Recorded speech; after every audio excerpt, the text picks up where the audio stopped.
This is the story of a man whose personal history blends with the beginning of the oil industry, particularly in the Middle East. Born in Istanbul in 1869, son of an illustrious Armenian family, Carlos Gulbenkian completed his engineering studies in King's College in London in 1887. He was already a recognized oil expert in his early 20s.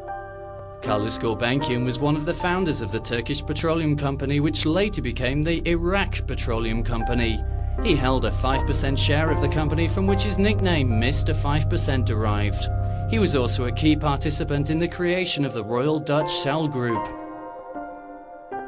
Carlos Gulbenkian was closely involved in drafting the Red Line Agreement, one of the most significant milestones in the history of oil. A generous philanthropist and one of the most prominent art collectors of his time, Mr. Gulbenkian left his oil interests and vast art collection to a foundation based in Portugal's capital, Lisbon, where he spent the last 13 years of his life until his death in 1955.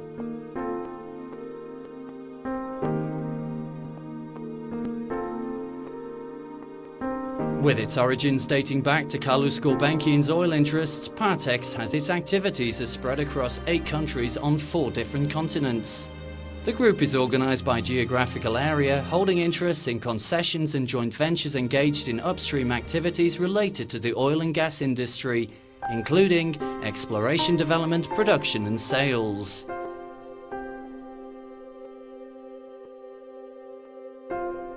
Throughout the years, Partex devoted considerable attention to research and development, making this one of the company's core activities down the years.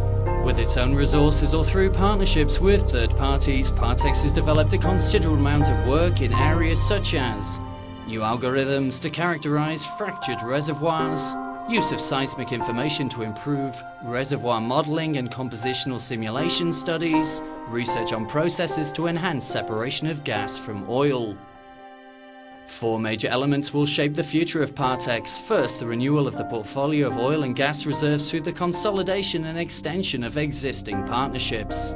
Second, the diversification of assets with access to new reserves and a broader presence in oil, gas and renewable energies. Third, the growth of production through a good global portfolio management to reach an equilibrium between risk and profitability. Finally, a prudent financial strategy with an efficient use of capital and good cost control. Deeply rooted in its past experience, in its history, culture and independence, Partex looks to the future with serenity and enthusiasm.